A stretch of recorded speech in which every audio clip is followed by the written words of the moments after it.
দুইটার ভিতরে কোনো পার্থক্য নাই। ইসলামে নারীর যে মর্যাদা, বিশ্বের কোনো ধর্ম এই হিন্দু ধর্মেরটাই দেখেন না।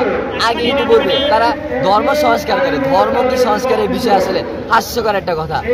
মানে স্বামী মারা গেলে স্ত্রীকে চিতায় পড়তে হয়, কতটা জঘন্য। মানে কারো মাথায় আসলে কি মানে খুব কষ্ট লাগে এগুলো। তো তারা আন্দোলন করে এই 20 শতকের দিকে এই ধর্ম সংস্কার করছে হিন্দুরা। তো আমাদের মুসলিম ধর্মে এই মানে এটা সংস্কারের কোনো প্রয়োজন হয় না। সে 1400 বছর আগে যেটা ছিল বর্তমানেও সেটা আছে। এটা সংস্কারের কোনো প্রয়োজন হয় না। বর্তমানে যে তারা সিভিল লয়ারের কথা বলে, এখানে তারা মূলত সাক্ষীটাকে বাদ দিতে চাচ্ছে এই জন্য যে তারা সমাজে ফ্রি সেক্সুয়াল বিষয়টাকে মানে সবার মধ্যে ছড়াই দিতে। আমরা ছেলেপেলেরা আমাদের ভিতরে প্রেম জিনিসটাকে ছড়াই দিতে, তাহলে হবে কি আমাদের ভিতরে সুরসুরি হবে। আমরা প্রেম করার নামে যে বিয়ে ছাড়াই যে সন্তান, এরপরে সন্তানগুলোকে নষ্ট করা, এইসব মানে খারাপ কাজে ঢুকে যাব, আমাদের সমাজটা নষ্ট হয়ে যাবে। এবং ফ্রি সেক্সিং, প্রি মিক্সিং সব কিছু আমাদের সমাজে মানে তারা ছড়াই দিতে। তারা মূলত পশ্চিমাদের এজেন্ডা, ইহুদিদের এজেন্ডা এগুলোই বাস্তবায়ন করে। এগুলো আমরা এর আগে আমরা দেখেছি হিউম্যান মিল্ক নিয়ে একটা ষড়যন্ত্র করেছে।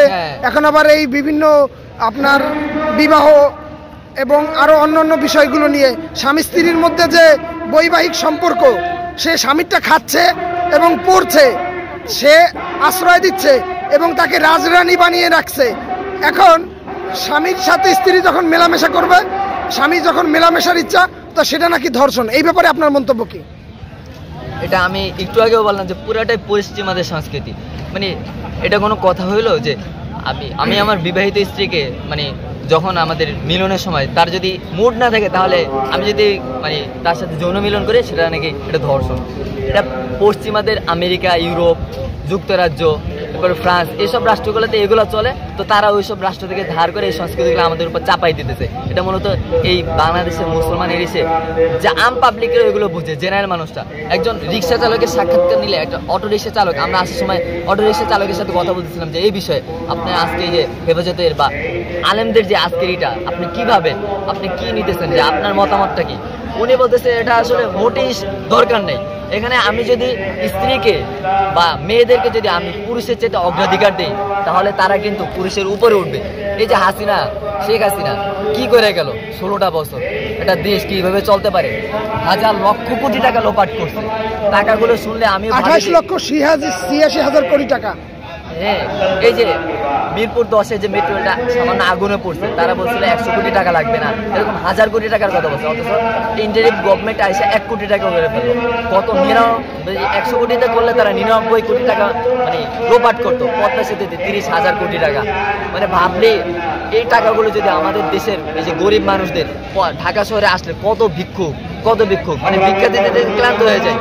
মানুষ দেখলে মানুষের এই রোগ, এইটা দিয়ে তো আপনার দৌলিয়ে দিয়ে বন্ধ করে দিয়ে তাদের এইখানে আবাসনের ব্যবস্থা করতে পারতো। হাসিনা লোপাট করার পর বাংলাদেশ সরকার বর্তমানে যে একটা পরিস্থিতি আছে, তারা চাইলে দৌলতিয়া মানুষের কাছে তাকে সাহায্য চাচ্ছে। মানুষ মানে সাম্পালকে সাহায্য চাইলো যে আমরা এরকম দৌলতিয়া জনপল্লীকে আমরা সাধারণ মানুষের সাথে মানে একত্রতা করতে চাই, আপনারা প্রয়োজনে অনুদান দেন। মানুষ প্রাণ খুলে টাকা দিবে। আমরা তো ফেনীতে যখন সমস্যা হয়েছে স্বতঃস্ফূর্তভাবে দিয়েছি। 1000 টাকার বান্ডিল নোট দিছে চোখের সামনে। এগুলো কি করা যাবে? কিন্তু তারা আসলে মানে বাইরের রাষ্ট্রের সংস্কৃতি, হিন্দুদের সংস্কৃতি, এগুলো আইনা মূলত আমাদের উপর চাপাই দিতে চায়। আপনি কি মনে করেন যে এটা রয়ের ষড়যন্ত্র হতে পারে?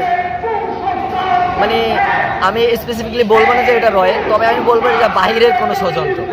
যেহেতু আমার কাছে নির্দিষ্ট কোনো তথ্য নাই, সেহেতু আমি বলতে পারতেছি না। তবে রয়ের হওয়াটা অস্বাভাবিক না। এই 16টা বছর 15টা বছর হাসিনার আমলে যা করলো, কেমন অবিশ্বাস করে যে রয় এটা করবে না? অস্বাভাবিক কিছু না। আলেমদেরকে কিভাবে নির্যাতন করলো, ছি ছি ছি ছি, কতটা নির্যাতন করেছে, শুনলে গা শিউরে উঠে। এটা যদি নিজের ক্ষেত্রে কল্পনা করি। তো এখন আপনার শেষ বার্তা কি হতে পারে?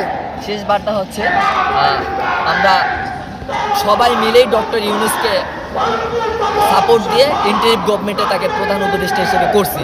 হ্যাঁ, তো তিনি কিন্তু প্রথম দিকে ভালোই আমাদেরকে সাপোর্ট দিছে, ভালোই কাজ করছে। আমরা তার পক্ষে এমনকি 5 বছর মেয়াদি একটা শোরগোল উঠছিল অনলাইনে, আমরা এটার পক্ষে সহমত দিছি। কিন্তু ডক্টর ইউনূস আমি মনে করি না এই নারী কমিশনে যে প্রধান কমিশনার ছিল, মানে তার চেহারা দেখলে বোঝা যায় না মানে নারী না পুরুষ, মানে এটা আইডেন্টিফাই করা যায় না। আমি মনে করি নারী কমিশন বর্তমানে নারীদের যে অধিকার আছে কই চলতেছে তো। মানে সমাজের নারীরা তো চলতেছে, কই তারা তো অধিকার নিয়ে বলতেছে না, বলতেছে এই শাহবাগী নারীবাদী, মানে নিজের দেহ নিজের হুকুম নিজের ভোগ, মানে এটা চলে না। তো আমার শেষ যে বার্তা ডক্টর ইউনূসের প্রতি, ডক্টর ইউনূস সাহেব আপনি একজন সম্মানিত ব্যক্তি, বাইরের রাষ্ট্রে আপনার ফেস ভ্যালু অনেক ভালো, তা আপনার উচিত আপনার দেশের মানুষ যেটা চায়, সেটা মুসলমান হোক বা খ্রিস্টান হোক বা মানে আপনার বার্তা হচ্ছে জনগণের পালস আপনাকে বুঝতে হবে, জনগণের পাস আপনাকে বুঝে সেই অনুযায়ী আপনাকে কাজ করতে হবে। বাইরের রাষ্ট্রের ইন্ধনে আপনার কোনো কিছু করা উচিত না। জনগণই হচ্ছে আপনার মূল চালিকা শক্তি। এটা হচ্ছে আপনার আমার ডক্টর ইউনূসের প্রতি। থ্যাংক ইউ সুন্দর আলোচনা।